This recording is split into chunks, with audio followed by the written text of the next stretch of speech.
Good evening. We begin with news this evening with a Mello TV News follow-up.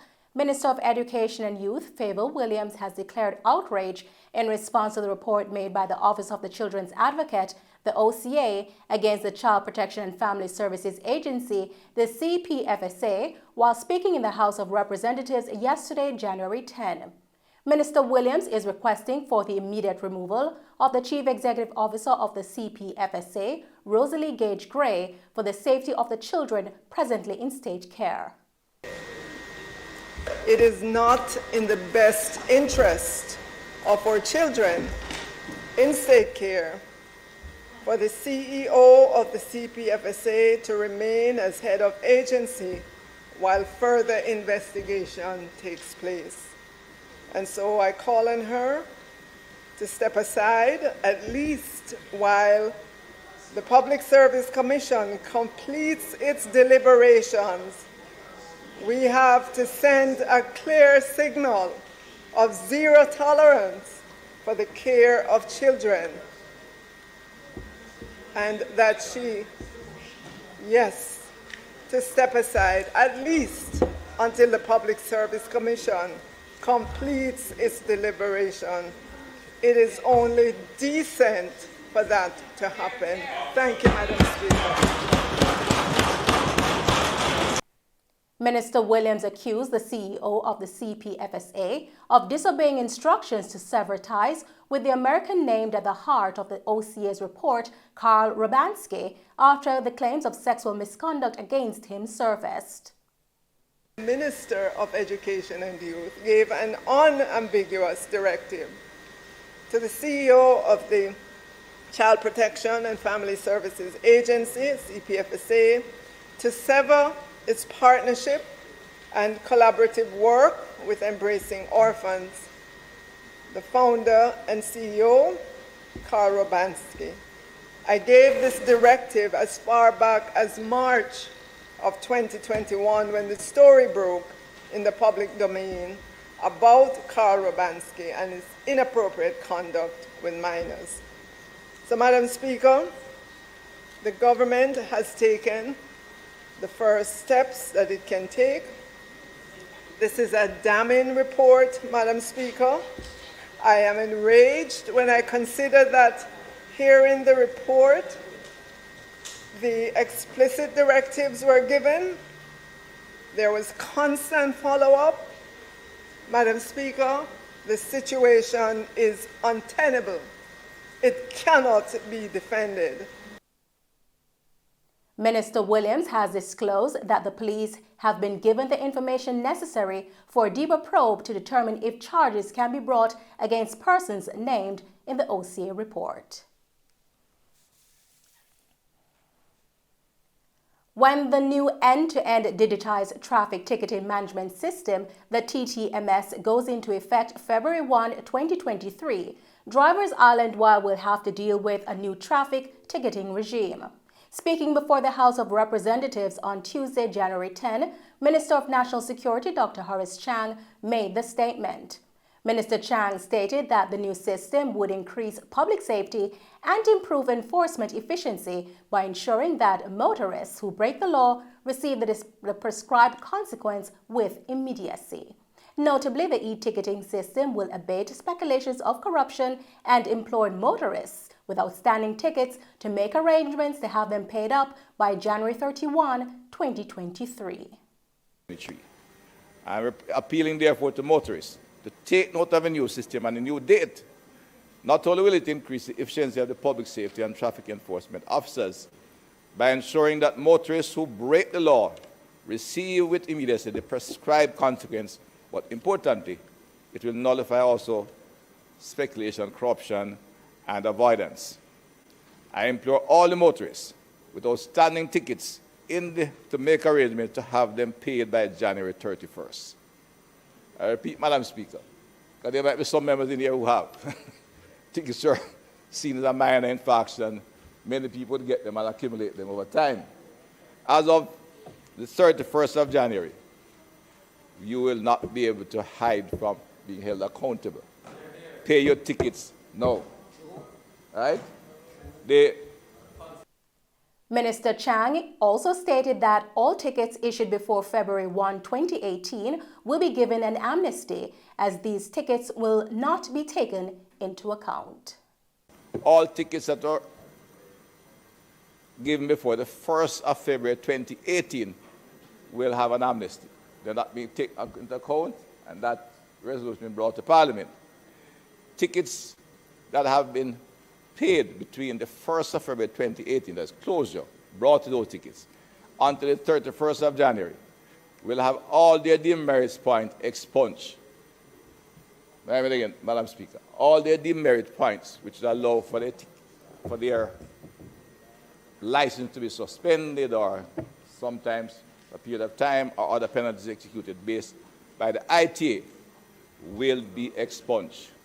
But we are not granting an amnesty for that period. You must pay your tickets for having breached the law. In a Mello TV News follow-up this evening, residents in Chester Castle, Hanover, have indicated that they are not convinced that the alleged gold, which was mined at a section of the community over the past few days, is actually the mineral pyrite. One resident says he will be holding onto the shiny rocks, which they dug up, until a representative visit the site and a test be carried out in plain sight, so he can be convinced that it is actually not gold. Alright, me say gold find a Clarendon and me see them carrying bigger heads contest. And a 1 week and 2 days now gold find in a Hanover, Chester Castle. And me no see no bigger heads a contest. Only thing me a see, only thing me a do a hear message say them test it and it no good. And no me no see nobody contest it. You understand? And me have one portion and me really need to know what it, you know. Because I believe say some value upon it. You understand? So you are saying even if it's not gold, it's valuable to some extent. So you want it to come in. What it is. Yes, you want it to come in, come do a testing. Yes, we need the big guys to contest it right on the spot so people them can know what them have. You understand? Because we have some of it, we make sure so we get through in the community. So if they come in, we don't have a problem. Because a lot of people claim say it's something good. You understand? A lot of people don't want to lose it. You understand? But some is shine if you look at them. Some of them, what me see on the TV, you know, look like some of what me see the young man them about. So it's a different thing you look on. You understand? So it's like a more than one different type of thing in it. Several government officials have indicated that based on the stones they have seen, they are convinced that it is in fact the mineral pyrite, which comes from the Greek word fire, as it can emit sparks when struck. Pyrite is said to be shiny brass-colored stones, which is also known as fool's gold, because the colored and metallic cluster have often caused persons to mistake it for real gold. In instances where precious metals and minerals are found in Jamaica, the Mines and Geology Division state all minerals are granted to the state by the Minerals Vesting Act. These consist of minerals like coal, valuable stones, and metals. The legislation stipulates that if a mineral deposit is developed, the landowner will get a portion of the royalties due on the minerals produced. The Minister of Health and Wellness, Dr. Christopher Tufton, has received a request from the Chinese contractor that there is a constant need for skilled personnel to replenish the shrinking local labor force on the construction site of the Western Children's Hospital in St. James. According to Minister Tufton, for the sake of meeting construction deadlines, authorization to import 13 more trained workers from China is open. Despite a delay in finding labor for the project, Dr. Tufton informed last December that he did not expect it would adversely impact the project. The construction site presently employs 65 Jamaicans, which outnumber the Chinese workers at 56. When finished, the cutting-edge children's hospital, which can treat children and teenagers up to age 16, will be the only one of its type in the Caribbean. A review of the jury selection and service procedures has been requested by the Director of Public Prosecutions, the DPP, Paula Llewellyn. Ms. Llewellyn stated that the ongoing problem of lack of qualified jurors is at its worst point in recent years. The DPP also concurred with Justice Leighton Pusey that government should review the jury stipend it has been providing. 122 cases are scheduled for jury trials this term, for which runs from January to March. Minister of Justice Delroy Chuck, however, disagrees that there is a jury scarcity. According to him, the authorities are still using the voters' list to find jurors instead of using a list of registered taxpayers. Draft regulations governing the establishment of the National Identification System, NIDS, were tabled in the House of Representatives yesterday. Minister without portfolio in the Office of the Prime Minister, Floyd Green, said NIDS is intended to make the lives of Jamaicans easier and easier for persons to do business in Jamaica. NIDS, an electronic form of identity, will provide a comprehensive and secure database for capturing and storing the personal information of Jamaicans and non-nationals ordinarily resident in Jamaica. Members of the Jamaican diaspora will also be able to register for the new identification card. The regulations, among other things, outline issues such as enrollment information, security information, issuance of a NIDS number, and an appeal mechanism. Mr. Green stated that public support is important to the process and feedback on the draft regulations is being sought. Members of the public have until February 21 to make a submission. Mr. Green noted that it is intended for the NIDS regulations to be in place by the first quarter of the new financial year, which begins on April 1, 2023. The Federal Aviation Administration, the FAA, has lifted a ground stop on flights across the United States following a computer outage early today that resulted in delays and cancellations at airports globally.